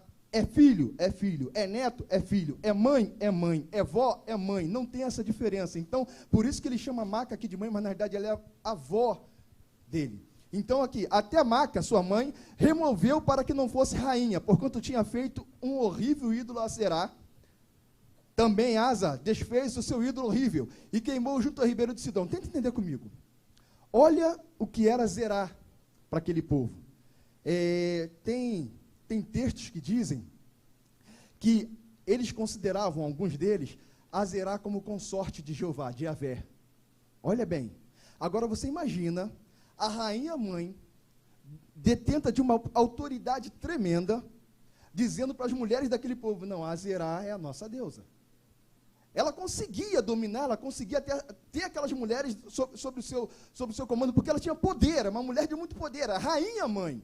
Então, quer dizer, se ele não quebrasse na própria carne, ele perderia o seu comando, perderia o seu reino. Eu até digo mais, eu acho que a adoração da rainha mãe, da Maca, com a Zerá, era uma adoração de idolatria, mas não era nem de louvor muito, porque era mais de poder. Por quê? Ela, a minha deusa, mulher de Yahvé, eu, mulher do rei. Então, o que eu falo, eu estou respaldado por quem? por ela. Então era necessário fazer essa quebra, era necessário ele quebrar dentro de casa, é necessário a gente começar em nós. Eu começar na minha casa. Se eu quero fazer um concerto, eu começo por mim. Eu tenho que ser exemplo. Ele, como rei, ele tinha que ser exemplo. Então ele falou, eu vou cortar na carne, que é mais difícil, que é difícil. Eu vou cortar na minha carne, para que eu tenha autoridade, para quando eu chegar do lado de fora da minha casa, dizer, eu não quero isso. E eu ser respeitado. Porque senão, olha lá, ó, manda, não sabe ele o que a mulher faz. Manda, não sabe ele o que a mãe dele faz. Fala, meu querido. Você é o perturbador de Israel não, hoje, pode não? Ser, eu quero. Mas a minha dúvida é a dúvida de alguns aqui, eu quero compartilhar. É muito engraçado a gente ver em todo permear da história do povo de Israel, e até hoje, em nós, né, a necessidade de adorarmos a algo palpável, né, de estar ali, de ter um Deus presente, né, que a gente possa tocar. Talvez essa tenha sido a trajetória do povo até hoje, né? Quando Deus fala para Moisés, diz que o eu sou lhe mandou, né? Fica difícil, quem é o eu sou? Como é que ele é? Como é que ele se apresenta para nós? O senhor falou ainda agora que Jeroboão pegou um bezerro, botou lá, botou aqui, né? E eu vim pensando nisso, assim, nem quando Deus se mostrou na figura de Jesus Cristo, que se materializou, que se fez carne, né? O povo não creu, né? Porque eu não entendi até hoje, né? Porque que ainda não creram que aquele era o Deus de Israel. Como é que se alguém adora um bezerro, alguém adora uma pedra, alguém adora uma planta, alguém adora... Hoje a gente tem várias coisas, mas é incapaz, né, de crer na palavra de Deus, de crer no próprio Deus encarnado que veio aqui, e até hoje a humanidade sofre com isso, com essa questão de adorar um Deus que esteja mais próximo a ele, que ele possa pintar. Nós tivemos aqui, o senhor tem várias estátuas, né, simbolizando Cristo, o senhor tem várias pinturas de quadros, e as pessoas ainda hoje adoram mais a isso do que o próprio sentido do Deus, né, vivo, que é Jesus Cristo, que esteve aqui, que encarnou, que morreu, que vai voltar, e ainda assim eu penso, né, se ele voltasse hoje, se encarnasse, também não ia ser aceito e nem ia ser, conseguisse convencer as pessoas que ele era Deus. Tamanha é a descrença, tamanha a idolatria do povo. Deixa eu tentar responder duas perguntas que você fez aí, que eu achei muito interessante. Vou ditar para frente. A última, por que o povo não aceitou, não teve por que Jesus Cristo não teve uma adesão de 100%? O povo não esperava o Messias que chorasse. O povo não esperava o Messias que andasse no meio do povo. O Messias que eles estavam esperando é um Messias que viria como guerreiro, imponente. Não esperavam um Jesus que sentava, que curava, que falava da mesma forma que o povo falasse. Então muitos não aceitaram Jesus, a presença de Jesus, por causa disso. Não é este o Messias. Não é este o homem que a gente estava esperando. O homem... Não era o rei que a gente estava esperando. Por quê? Porque esse camarada que monta numa mula para entrar em Jerusalém, rei? Não é esse o Messias. Por isso que não houve essa adesão total a Jesus Cristo. Porque o povo ficou cético quanto ao modo de Jesus aplicar. A outra pergunta que você fez, o povo precisa de alguma coisa palpável. Nós temos o DNA de Cristo, de Deus. Todo ser que respira tem um DNA de Deus. A palavra de Deus vai dizer no Salmo 150, todo ser que respira. Por isso que às vezes, eu morei na região norte durante 15 anos, eu morei em Manaus durante 15 anos, e engraçado, você vê um índio que nunca teve contato com o homem adorando o sol. Por que o índio adora o sol? Por que o índio adora a lua?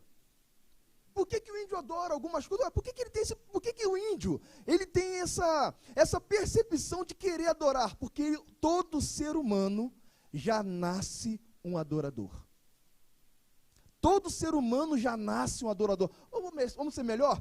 Toda espécie humana já nasce como adorador. Só que eles não têm contato com Deus que nós temos, então eles vão adorar qualquer coisa, porque eles precisam adorar alguma coisa. Eles precisam adorar alguma coisa. Né? Então, por isso que não julgue o índio, esse cara vai para o inferno. Não, eles têm que adorar alguma coisa. Quando é apresentado o Deus poderoso para eles, mas enquanto não for apresentado, eles vão adorar a planta, vão adorar o sol, vão adorar a lua, vão adorar as estrelas, porque todos nós, todo ser que respira, tem o DNA de Deus, um DNA de adoração. E é por isso que nós precisamos de alguma coisa, palpável, alguma coisa materializável. Vocês lembram do livro de 2 Reis, capítulo 4, quando o profeta chega para a mulher e fala assim, o que você tem na tua casa? Precisava de alguma coisa para fazer um milagre? Deus precisa de alguma coisa para fazer um milagre? Então por que o profeta perguntou, o que tu tens em casa? Para que ela pudesse se apegar, primeiro, ele pergunta aquilo para que ela pudesse valorar o que ela tem. Tá? É você que vai decidir o que tem valor para você. Quando o profeta falou, o que tu tem na tua casa? Ela, eu não tenho nada. Oh, não, peraí, eu tenho um pouquinho de azeite. Ela valorou o azeite, ela sabia o valor que tinha. Então, quer dizer, somos nós que vamos determinar o valor daquilo que nós temos para apresentar a Deus. Se eu chegar aqui e falar, gente, vamos tirar a oferta, R$100. Talvez R$100 aqui para muitos seja muito, mas para alguns seja troco. Então não sou eu que vou valorar o que você tem. Vamos tirar a oferta? Você deu o teu melhor. Faça o melhor. E o melhor é você com Deus. É o teu azeite que você tem guardado, é você que vai dar o valor do teu azeite. E depois ele fala para aquela mulher, sai pela tua vizinhança e recolhe vasos. Ele está dando àquela mulher a oportunidade de quê? Quando ele fala vasos vazios, não o quê? Poucos. Quando ele fala isso para aquela mulher, ele está dando a oportunidade para ela de determinar o tamanho da sua bênção.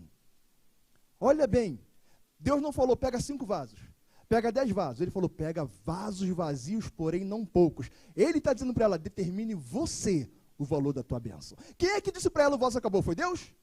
Não foi filho. Então eles determinaram o tamanho da bênção que eles iam receber. Então, quer dizer, é muito importante, a materialidade para a gente é importante, porque nós somos seres humanos, a gente acredita naquilo que a gente vê. Amém? Quer falar alguma coisa, pastor? Nada? Então vamos dar continuidade.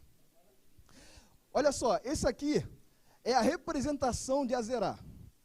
É isso mesmo que vocês estão vendo. Ela era representada como um órgão sexual masculino.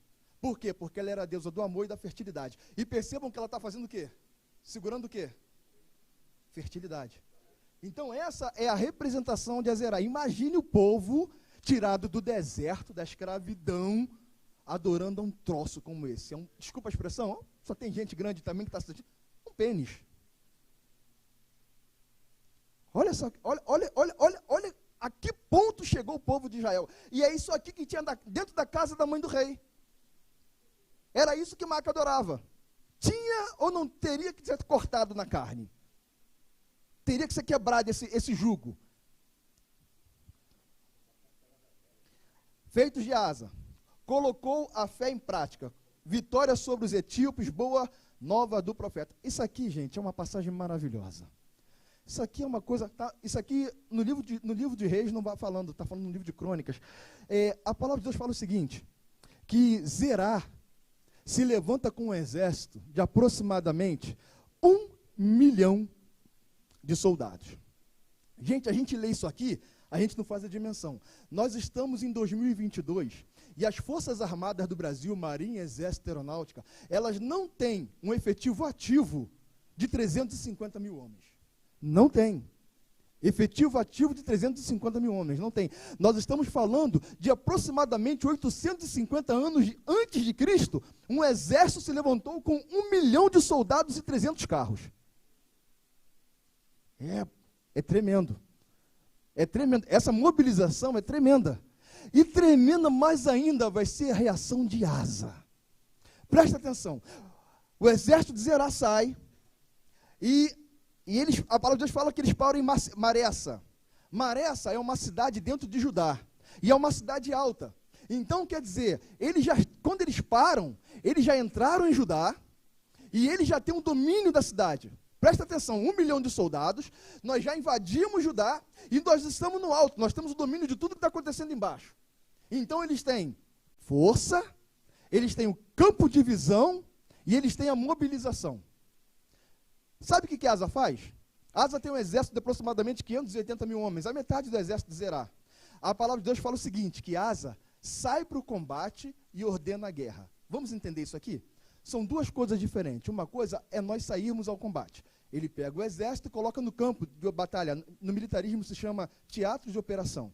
Então, ele pega o exército dele e coloca no teatro de operação. E outra coisa é você ordenar a guerra. Uma coisa é você estar no lugar de batalha. A outra coisa é você falar, ataquem. Sabendo que o seu exército é menor, sabendo que o exército contrário tem 300 carros. Gente, naquela época você ter carro de guerra é um potencial violento. Eles tinham 300. Só que antes de sair para a guerra, ele coloca o exército no teatro de operação, mas antes de terminar a guerra, Asa faz uma coisa interessante. Ele olha para Deus e fala assim, Senhor, eu sei que Tu és um Deus que não te importas em ajudar.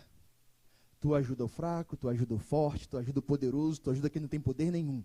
Portanto, Senhor, ajuda-nos, porque nós confiamos em Ti. Agora que vem, e em Teu nome, nós vamos contra esta multidão. Em Teu nome, nós vamos contra esta multidão. Amados, deixa eu dizer uma coisa para vocês. Pastor Ronald falou que semana passada que a gente, quando a gente se mete a ser professor, a gente até extrapola um pouquinho, porque a gente também é pregador, né? Então, deixa eu dizer uma coisa para você aqui. Coloca Deus na tua batalha. Coloca Deus na tua guerra. Não vai sozinho, não. Nem olha para o adversário.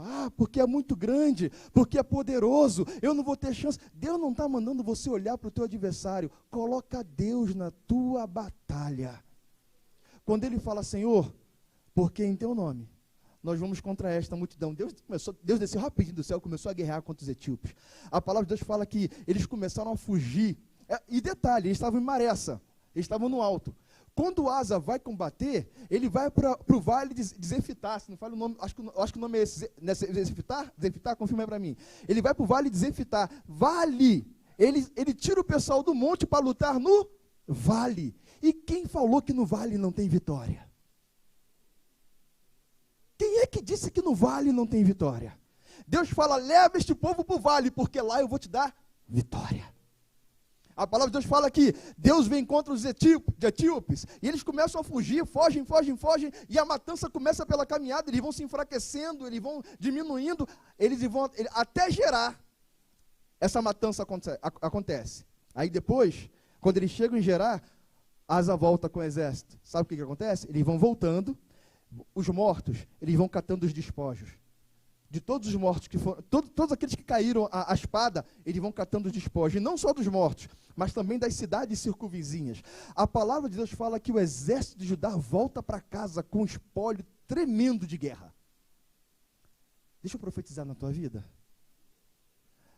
Os teus adversários é que vão contribuir para a tua vitória. Em nome de Jesus. Aquele que se levantar contra você, Deus vai usar para te dar prosperidade espiritual e física. Eles saíram para a guerra no número menor, mas voltaram vitoriosos e muito mais ricos do que eram antes. Esse é o propósito de Deus. Isso é que Deus faz. E aí, olha que coisa maravilhosa. Por ter consultado ao Senhor, por ter lutado e ter vencido, Deus levanta o filho de Adede, um profeta chamado Azarias, que foi a única vez que esse camarada apareceu para profetizar na Bíblia. E fala assim, isso está no livro de 2 Crônicas, capítulo 1, 2 e 7. Capítulo 15, versículo 1, 2 e 7. Segundo livro de Crônicas, capítulo 15, versículo 1, 2 e 7. Diz assim, então veio o Espírito de Deus sobre Azarias, filho de Odede, e saiu ao encontro de Asa, e disse-lhe, olha que coisa maravilhosa, ouve-me, Asa, e todo Judá e Benjamim, o Senhor está convosco, enquanto vós estás com ele, e se buscardes o acharei, porém, se o deixardes, ele vos deixará. Imagina, você chegando da guerra, suado, o povo cansado, vem um profeta e fala, olha, Deus está mandando dizer que ele é convosco. Enquanto tu estiverdes com ele, se tu buscardes, o acharás. E se deixardes, ele vai te abandonar. E a palavra de Deus fala que depois dessa profecia aí, que ele começou mesmo a quebrar tudo que era altar em Judá, começou a remover os altares, começou a quebrar tudo. Aí se potencializou aquilo que ele fez. Quer dizer, Judá teve 10 anos de paz, depois veio a guerra, e parece que, se não me falha a memória, passou mais 21 anos depois sem guerra, até o 30º ano. E essa profecia foi tremenda. Agora também nós temos os erros de Asa. Primeiro, construiu uma aliança danosa. Que ele falou? Estava indo também, quebraram a asa dele. Quebraram a asa dele. Os erros de Asa. Asa construiu uma aliança danosa. Parece que estranho, né? Parece que nos reinos de Israel as coisas tudo se repetem. Sabe quem era o filho de Asa? Josafá. Você lembra a aliança que Josafá fez com Acabe? Josafá tinha um exército, tinha reino, tinha tranquilidade. Aí ele vai lá, vou aliançar os nossos filhos, Acabe, vamos embora, vamos casar os nossos filhos. Aí Acabe não é bobo, vai para a guerra comigo? Vai? Tem profeta aqui? Tem. Mesmo o profeta sendo o contrário, ele foi.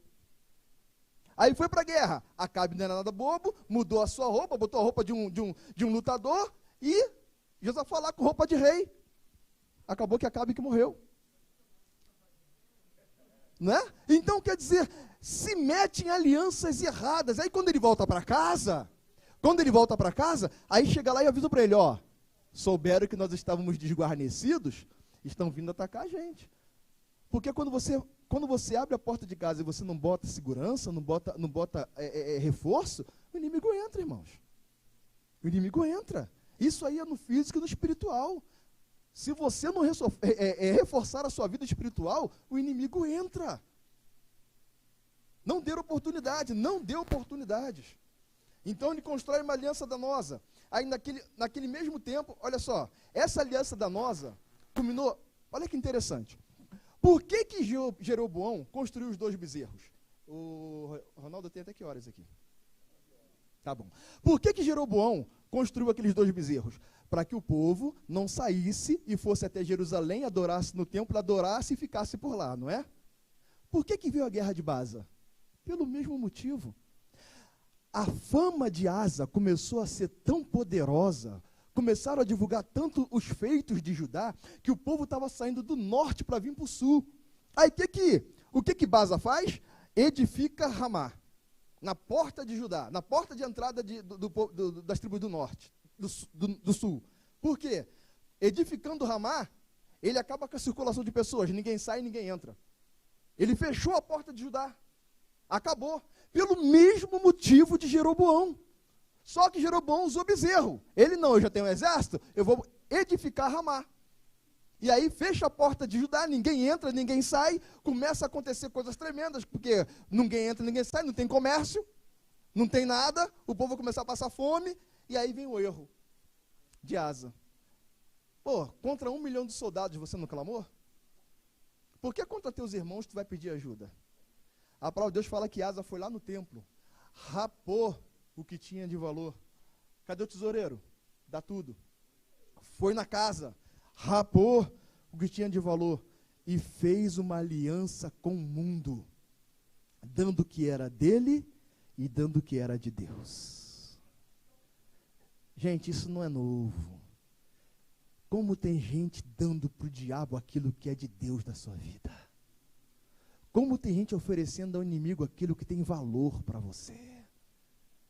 Como tem gente fazendo isso. Se a gente for ver a história de Acais, olha só. Acais, que o Espírito Santo coloca na palavra de Deus como Acais, ele é conhecido nos anais assírios como Jeoacás. O que é Jeoacás? Possuído por Deus. O prefixo Jeô quer dizer Deus, possuído por Deus. Então, Acais, o nome dele, conhecido fora, era Jeoacás. Quando ele veio para a Bíblia, o Espírito Santo, aqui não, aqui tu vai ser Acais. O que é Acais? O possuído. Porque é exatamente o que Acais era, o possuído. O que Acais faz? Deus, quando dá a Davi a arquitetura do templo, ele dá a arquitetura do templo e do altar. Foi Deus quem arquitetou tudo aquilo, o homem só construiu. Acais vai lá e manda construir um templo. Para que se já viu o templo de Deus construído? Ele manda construir um templo para ele. E esse templo fica atrás do templo de Deus. E fala que quando Acais chegava no templo, ele olhava, ele não via o altar dele. Ele só via o altar de Deus. E aí ele vai e manda peguem, a Bíblia diz assim, o altar maior. pegue o altar maior, que foi o que Deus construiu, e coloque do lado direito, para que eu possa ver o altar que eu construí. O homem é assim. Coloque o que é de Deus do lado, porque eu quero ver o que eu construí, só que tem um problema. Toda vez que ele olhava para o altar que ele construiu, ele olhava para o lado e via o altar de Deus. Não tem. Depois que você conhece a palavra, como você fugir do altar de Deus. E aí você vai ver o que você está construindo, os teus altares, mas você vai olhar para o lado e você vai sempre ver o altar que Deus construiu na tua vida. Isso é certo. Outro erro de Asa, não soube lidar com a repreensão. Prendeu o profeta e oprimiu o povo. A palavra de Deus diz assim, naquele mesmo tempo veio Anani, o vidente, a Asa, rei de Judá, e disse-lhe, porquanto confiaste no rei da Síria e não confiaste no Senhor teu Deus, por isso o exército do rei da Síria escapou das tuas mãos. Porventura, não foram os etíopes e os líbios, os líbios, um grande exército, como muitíssimo carros e cavalheiros? Confiando tu, porém, no Senhor, ele os entregou nas tuas mãos. Porque quanto ao Senhor, seus olhos passam por toda a terra, para mostrar-se forte para com aqueles cujo coração é perfeito para com ele. Nisso, pois, procedeste loucamente, porque desde agora haverá guerras contra ti. 2 Crônicas, capítulo 16, versículos 7 e 9. Sabe o que ele estava dizendo? Pela tua atitude errada, você vai ser punido. E mais ainda, ele não aceitou a repreensão, não aceitou a palavra do profeta, e aí ele agiu de forma errada, prendeu o profeta, massacrou o profeta. Ainda mais, a palavra de Deus fala que a partir desse momento ele começou também a castigar o povo, começou a maltratar o povo, porque ele não aceitou aquilo que Deus havia falado para ele. Por quê? Porque o que é bom eu aceito, o que é ruim eu quero desprezar. Por quê? Não foi Deus que deu? Por que eu aceito o que é bom, o que é ruim? Não, o que é ruim eu não quero, e vai prender o profeta. E por isso, não soube lidar com a repreensão. E a palavra de Deus fala que por isso ele adquire no seu 39º ano de reinado, uma doença nas suas pernas, nos seus pés. Nunca se levante contra um profeta do Senhor. Vocês lembram desse versículo? Todo mês o pastor coloca um livro para nós lermos aqui. E esse mês, além do livro de 2 Crônicas, ele colocou o versículo 20 e 20. Que cenário é esse aqui? É aquele cenário que eu disse antes. Josafá volta para casa, encontra a terra para ser invadida, e ele propõe um jejum no meio do povo, uma oração, vão fazer alguma coisa. E a palavra de Deus fala que os levitas, certa manhã, acordam cedo e vão para o deserto de Tecoa. E quando os levitas saíram para o deserto de Tecoa, Josafá se levanta no meio do povo e fala assim, ouça Judá e Jerusalém, crede no Senhor vosso Deus, e estareis seguros. Crede nos seus profetas, e prosperareis. Por que eu coloquei isso aqui, irmãos? Porque se eu estou pedindo, crer no Senhor teu Deus, isso é prática aceitável e de Gênesis e Apocalipse. Nós sabemos que isso aqui está na Bíblia, quase em todos os capítulos da Bíblia. Crer no Senhor Deus, creia no Senhor teu Deus, creia em Deus. Então, crer no Senhor vosso Deus, estareis seguros. Isso aqui é uma afirmação daquilo que nós sabemos, mas quando ele fala, crede nos seus profetas e prosperareis, por que seus profetas? Esses seus aqui é de quem? Quando ele fala seus profetas, ele está dizendo, crede nos profetas de Deus. Se ele está falando isso, é que semelhantemente aos dias que nós vivemos hoje, naquela época, já tinha gente abrindo a boca para profetizar as coisas que não eram de Deus. E tinha profetas templários e muitos outros. Então ele fala, olha, crê no Senhor e crê naqueles que Ele enviou. Cuidado. Tem gente que aceita tudo. Tem gente que aceita qualquer coisa. Eu lembro que uma vez a pastora Antonieta falou o seguinte, gente, não permita que qualquer pessoa coloque a mão na tua cabeça. Ah, vem cá, ajoelha aqui que eu vou orar em você e bota a mão. Não permita que qualquer pessoa ore na sua cabeça. Tenha consciência se é mesmo um profeta de Deus. É esse o discernimento que Deus está dando para cada um de nós. Quer usar o livre-arbítrio? Usa agora, na hora de discernir. Na hora de discernir.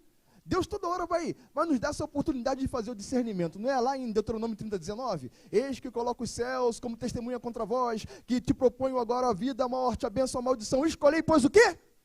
Deus está apenas indicando. Escolhei, pois, a vida para que vivas tu e a tua descendência. Deus está apenas indicando. Mas ele fala, eu estou colocando a vida, a morte, a bênção, a maldição. É contigo. A decisão é sua. Então, quando ele fala isso, crede nos seus profetas e prosperareis, Josafá está dizendo, olha, há promessa de Deus para aqueles que creem nos profetas do Senhor. Pode falar.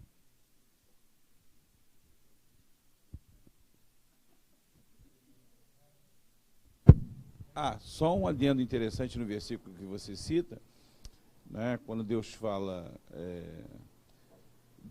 pus diante de ti a vida, a morte e a bênção. Deus dá a possibilidade de escolha, mas aconselha. Escolhe, pois, a vida para que vivas tu e a tua descendência. Como Deus fala, se eu fosse você, eu não vou te obrigar, mas se eu fosse você, eu faria isso. Agora é interessante que mesmo Deus aconselhando, né, mesmo Deus oportunizando, as pessoas escolhem errado, porque as pessoas são responsáveis pelas suas escolhas. Né? Perfeito. As pessoas, vou colocar isso no meu caderno, são responsáveis pelas suas escolhas. Mas, Sidney, eu tive a oportunidade de ser convidado para falar do crente docente, né? E eu fiz um paralelo lá do reinado de Asa, né, nessa questão dele perder a confiança em Deus, com a mesma situação com Ezequias. Ezequias foi um rei do norte, né, que também teve fez um paralelo. No momento ele voltou seu coração para Deus, derribou lá os altares, assim como Asa fez no sul, ele fez. Só que eu fiz uma observação de que, diferentemente do rei Asa, na verdade, assim, o poder seduz mais ou menos a gente, né? O poder, a vaidade, a presunção, às vezes nos leva a pensar que somos mais do que somos, né? E aí, Asa chega nessa situação de que não precisa mais consultar a Deus, coloca a sua força nos seus próprios braços, nos seus entendimentos. E aí eu fiz um paralelo, porque Asa teve a oportunidade, assim como Ezequias, né, de se arrepender, de voltar o coração para Deus. A gente lembra que Ezequias, o profeta Isaías, vai lá, admoesta ele, diz que Deus manda ele arrumar a casa, que Deus vai levá-lo e tal. E Ezequias vem, dobra o joelho, chora, né, pede misericórdia a Deus, e o profeta volta imediatamente e fala com ele. Já Asa não, ele estava tão senhor de si, tão presunçoso, tão vaidoso, que nem no momento em que ele se viu em apuros, como na questão da morte, ele volta o coração para Deus. Ele deixa a vaidade, deixa a presunção e volta a ter aquela confiança que antes ele tinha em Deus. E é isso que é importante a gente ter em mente, né? Até onde a nossa vaidade, a nossa presunção nos leva a ponto de esquecermos que somos dependentes de Deus. De somos, sem Deus em nossas vidas, nós não somos ninguém. E tanto que a lição provou que o final de Asa.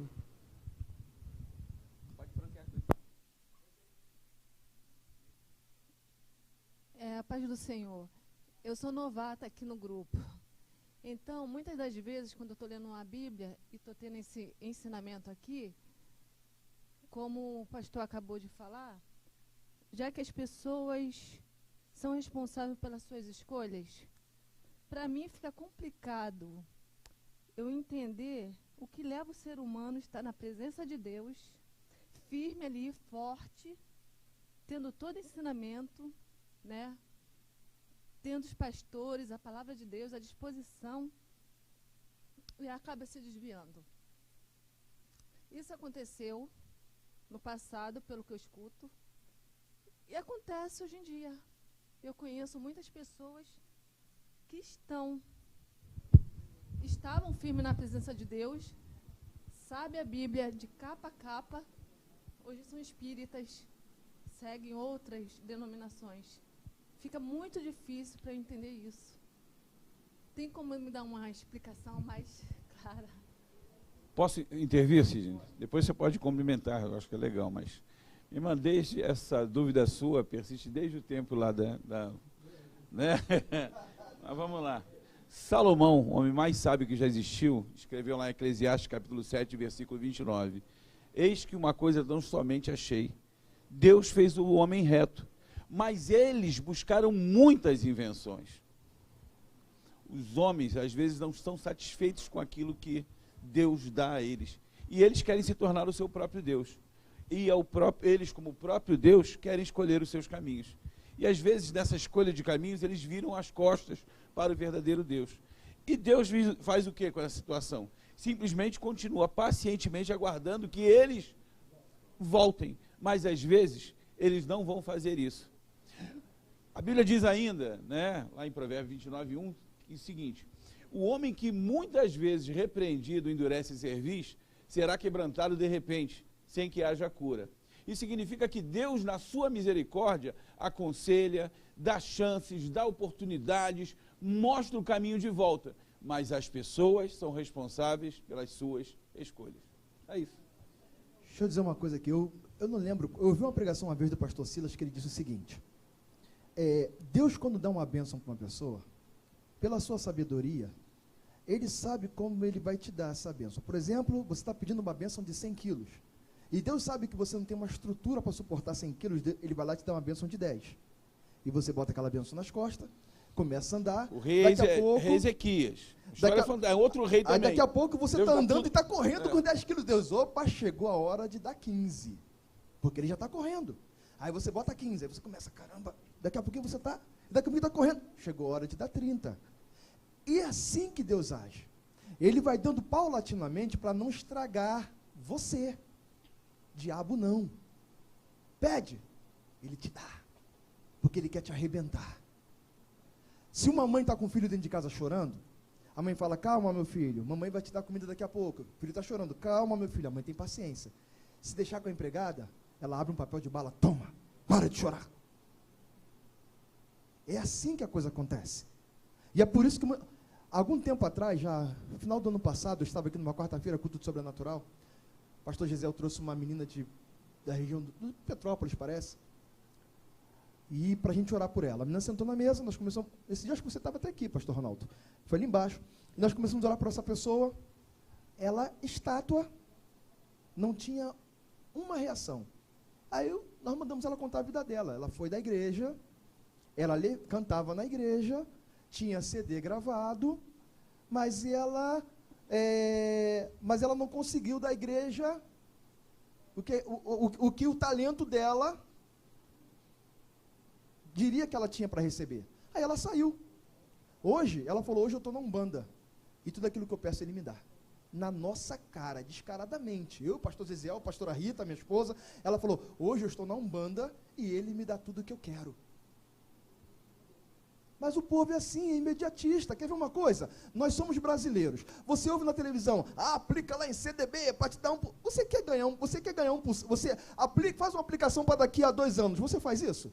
Ninguém quer aplicar para 2 anos, não. Eu quero aplicar hoje e ganhar amanhã. O americano faz. Ele pega lá, aplica, faz uma aplicação de 12 meses, de 13 meses, de 15 meses. Por quê? Porque ele foi doutrinado para isso. Vai levar lá, ele vai levar o microfone para você. Então, quer dizer, você reage de acordo com aquilo que você foi doutrinado. Tem pessoas que estão... Irmãs, é por isso que a Bíblia diz que nós vamos ter surpresas quando nós chegarmos no céu. É por isso que a Bíblia diz que nós vamos ter surpresa. Tem pessoas que estão do teu lado, dando glória a Deus, aleluia, dando cambalhota, falando em línguas, e que quando passa da porta da igreja para fora, não tem testemunho de vida, desculpe, nenhum. E o povo gosta disso, infelizmente. Uma vez eu me auto-questionei pelo seguinte: eu sou nascido e criado no Evangelho, eu nasci nessa igreja. E uma vez eu estava em Manaus, e eu vi tinha um rapaz também do meu lado que era nascido na igreja, e ele não tinha oportunidade na igreja. E ele foi questionar o pastor, porque o pastor, todo mundo que chegava na igreja para dar um testemunho: eu sou um ex-assassino, eu sou um ex-bandido, eu sou um ex-traficante. O povo: glória a Deus, aleluia. Mas se ele chegasse lá e falasse assim: eu sou nascido e criado na igreja, Isso aí não tem testemunho, não. O povo é que pede isso. O povo é que pede isso. Então, quer dizer, tem muita gente que está do teu lado que você acha, pô, esse cara está pegando fogo por dentro. Nada. Pedra de gelo, pura capa. Sepulcro caiado, como diz a palavra de Deus. Por fora bonito, pintado. Por dentro não tem nada. Por dentro não tem nada. Não tem nada.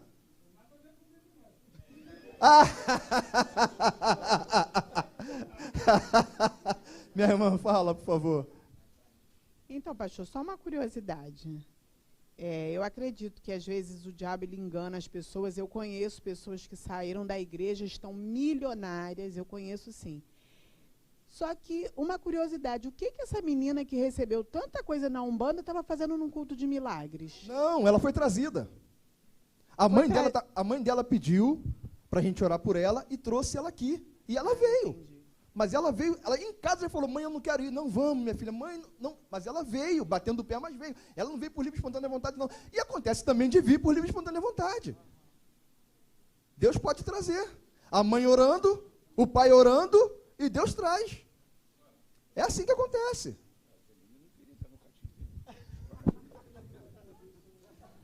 Quer ver uma coisa, como é que nós somos... Gente, eu vou correr que nós estamos terminando. Eu estou brincando aqui que a Janine estava no cativeiro, com um montão de tempo lá, os pais dela estavam aprendendo ela no cárcere privado. Hoje eles trouxeram ela.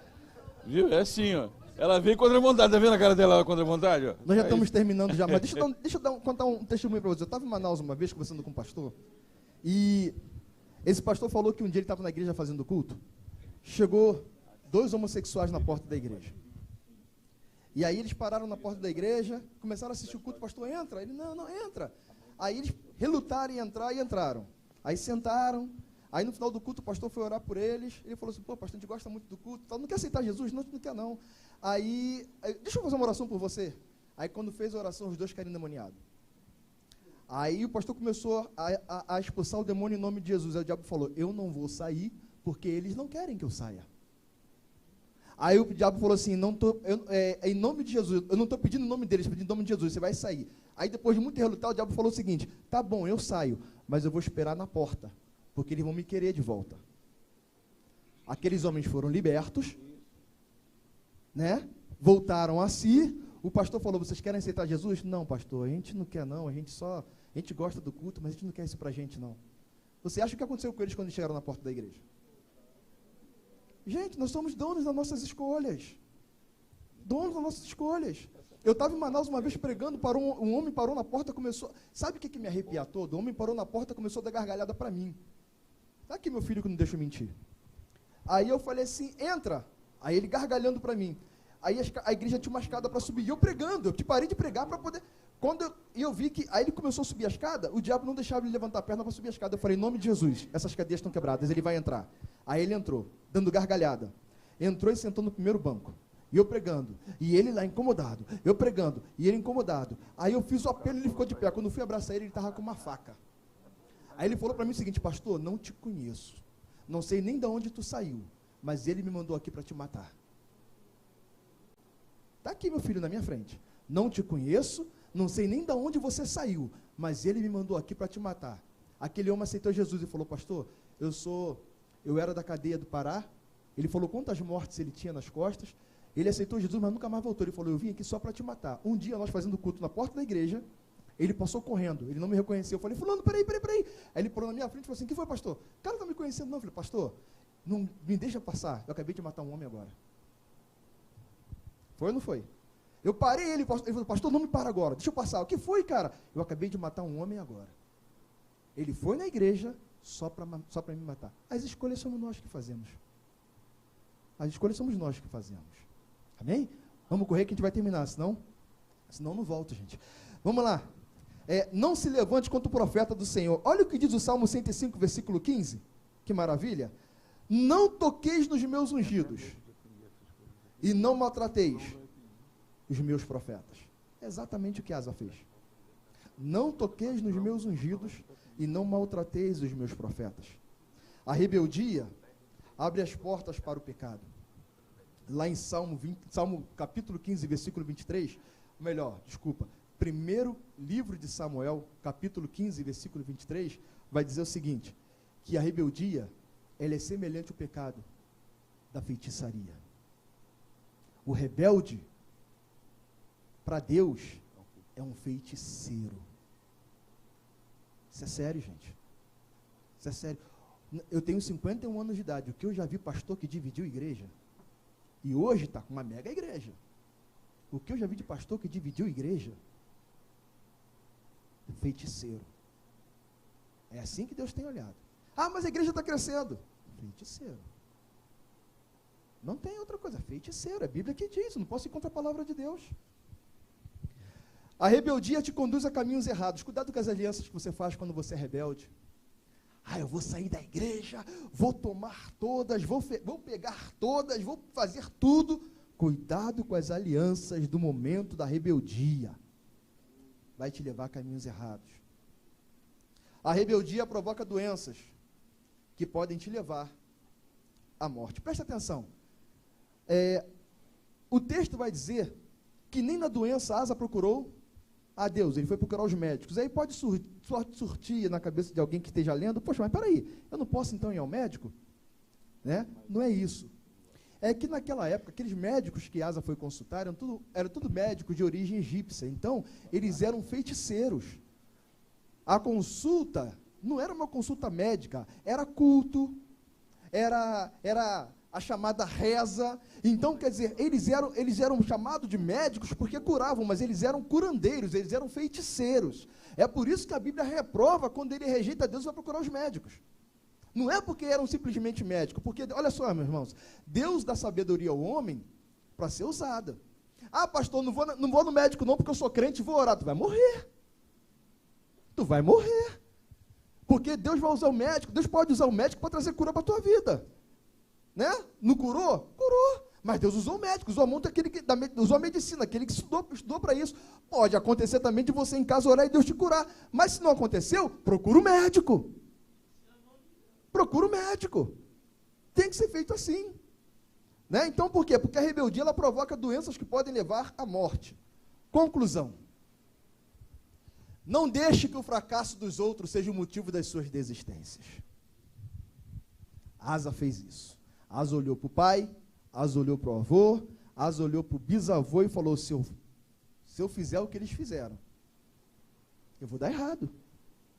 Não permita que o fracasso dos outros seja o motivo das suas desistências. 2. Não permita que a experiência, não se permita experimentar o insucesso por falta de atitude. Por que Asa entra e consegue 10 anos de paz? Porque ele fala, eu vou tomar uma atitude que vai quebrar esse pecado geracional da minha família. Então, tome atitude. Não se permita o insucesso por falta de atitude. 3. A sua história de vida pode até não ser a que você sonhou, mas a história que Deus tem para você, ela é perfeita. A sua história de vida pode até não ser a história que você planejou e sonhou para você, mas a história de Deus na sua vida, ela é perfeita. Amém, irmãos? Eu quero agradecer a Deus pela oportunidade. Passamos 1 minuto, em nome de Jesus. Que Deus abençoe a todos, em nome de Jesus.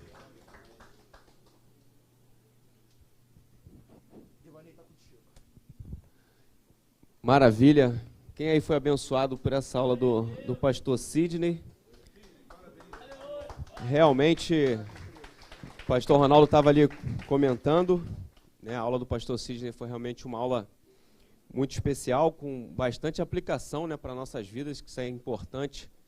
Essa revista é desafiadora porque traz aspectos complicados da vida de cada um dos personagens, até mesmo aqueles que em algum tempo da sua vida acertaram, em algum momento também a Bíblia transparece os erros desses homens, e isso é importante porque na nossa vida também é assim.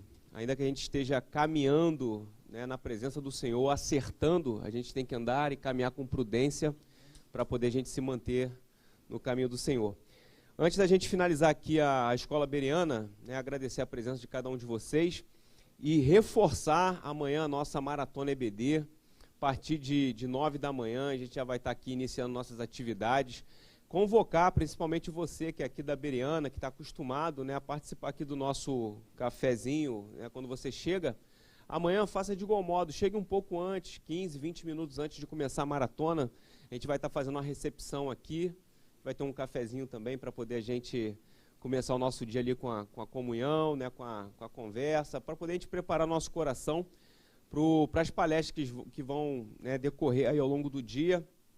Né, pastor Gilson vai ser um dos nossos palestrantes, está ali atrás. O Sepúlveda falou que, né, o pastor Gilson está aí, né, ninguém precisou trazer o pastor Gilson está aí. O Sepúlveda estava... já vai ficar aí direto.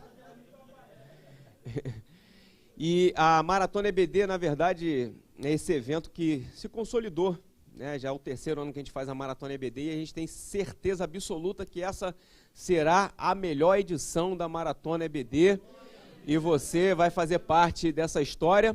E a gente está abrindo as portas, através da Maratona EBD, para a nossa conferência Alicerçados na Palavra, que vai ser no próximo mês, 17, 18 e 19 de junho, a Conferência Alicerçados, que é o evento macro da Escola Bíblica Dominical, e depois de toda essa lacuna por conta de pandemia e por conta da suspensão das atividades de congressos aqui na igreja, por uma direção do nosso pastor, a gente volta com força total em junho para o Alicerçados na Palavra. Então venha amanhã para você que... Quem aqui nunca participou de um evento da Escola Dominical? Nenhum evento? Olha, uma quantidade considerável de pessoas. Então, amanhã, compareça para poder você ver como é que é o ambiente desses eventos. Os eventos da Escola Dominical são eventos para a igreja, porque são eventos calcados no ensino da Palavra de Deus, e eu tenho certeza que todo membro da ADVEC, por entender ser participante da Igreja da Palavra, não desperdiça a oportunidade de ser edificado através da Palavra de Deus. Tá bom? Então amanhã, a partir de 9 da manhã, chega um pouquinho antes das 9 para você tomar um cafezinho com a gente, trocar uma ideia e preparar para poder a gente receber o tanto de ensinamento que teremos amanhã.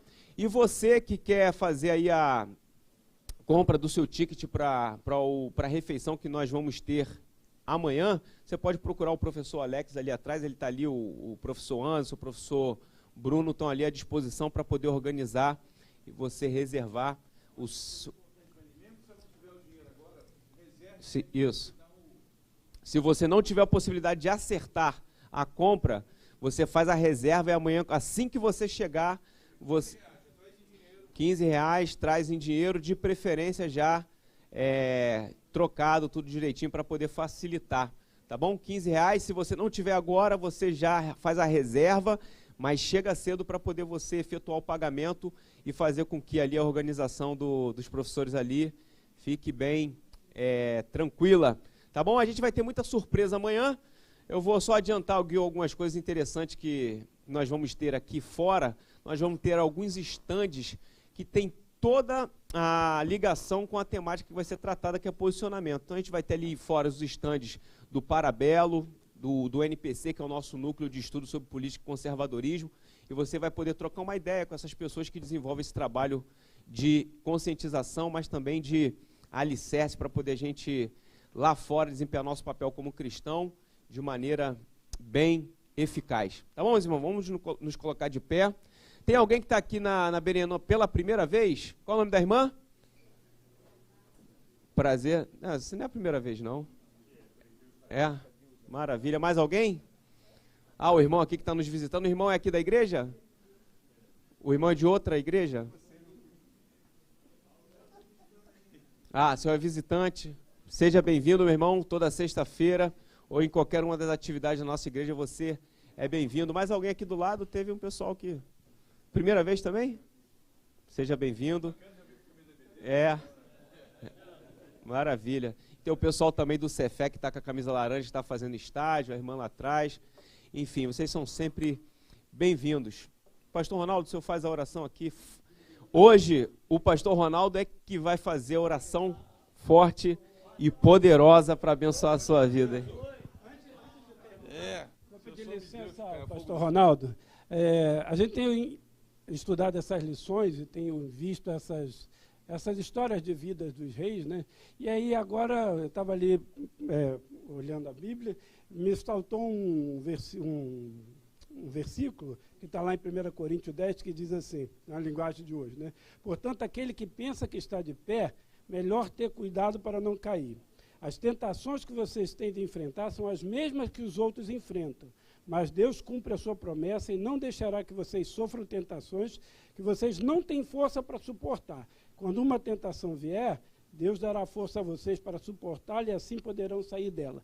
É interessante que, às vezes, a gente está indo bem, vê que o outro errou, vê que as coisas estão indo ali, mas muitas das vezes a gente segue no mesmo caminho e olha para o caminho dos outros e não tem força para sair dessa situação, para deixar o pecado ou para não fazer o mesmo erro daquele, né? Então, essa palavra é muito impactante, né, que a gente não pode, de forma nenhuma, né, olhar, como o pastor Sidney falou, a trave no olho do outro e deixar a gente, né, sem olhar para o nosso.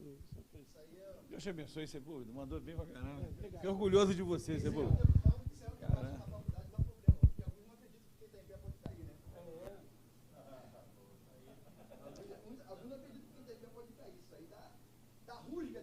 O Vaninho me desafiou a fazer uma oração de poder aqui agora. Esse homem de Deus cai fogo do céu, né? Falei pro pastor Sidney ali, né, ele estava falando ali da deusa Azerá, a Maaca. Eu falei para ele, o que a deusa Azerá respondeu para a Maaca? Tem ideia? Como uma deusa. É porque eu falei que a aula transcorreu muito séria hoje, né? Falei, vou dar uma bagunçada no final. Vamos orar, né, irmão? Vamos orar ao Senhor. Deus amado, louvamos o Teu nome, Senhor, pela Tua palavra, Senhor, pela excelência da Tua palavra, pelo renovo que ela nos traz, Senhor, pelos ensinamentos, ó Deus, que podemos aplicar, Senhor, ao conhecê-la. Ó Deus, muito obrigado, Senhor, pela ministração do pastor Sidney. Obrigado, Deus, pela presença de todos os irmãos que estiveram aqui essa noite. Te agradecemos, ó Deus, pela vida dos nossos internautas, que Tu possas, ó Deus, alcançá-los, Senhor, com a Tua graça, com o Teu favor, com o Teu poder, Senhor, com a Tua unção. Que a Tua bênção, Senhor, seja sobre a vida do Teu povo que está reunido aqui nesse lugar, Senhor. Que enquanto nós estamos aqui, ó Deus, para Te adorar, para Te servir, para Te conhecer ainda mais, Senhor, Tu esteja protegendo a nossa casa, os nossos entes, os nossos bens, Senhor, a nossa vida. Te louvamos, ó Deus, por tudo, Senhor, pelo Teu grande amor por nós, Senhor, porque nos fizeste reis e sacerdotes do Teu reino, Senhor. Ó Deus, muito obrigado, Senhor, pela escola beriana, pelos momentos que passamos aqui, Senhor, de aprendizado contínuo da Tua palavra. Abençoa, Deus, a vida de cada um dos servos que aqui ministram, de cada um dos que aqui aprendem, Senhor. Que tudo que seja feito aqui, Senhor, seja feito para a glória do Teu nome, Senhor. Abençoa, Deus, a maratona no dia de amanhã. Anima os Teus servos para estarem aqui, Senhor, para aprenderem, Senhor, ainda mais da Tua palavra. E que a Tua boa mão nos conduza para os nossos lares em segurança nessa noite. E todos que creem assim, digam amém. Em nome de Jesus, amém. Agora eu vou orar para batismo com o Espírito Santo agora.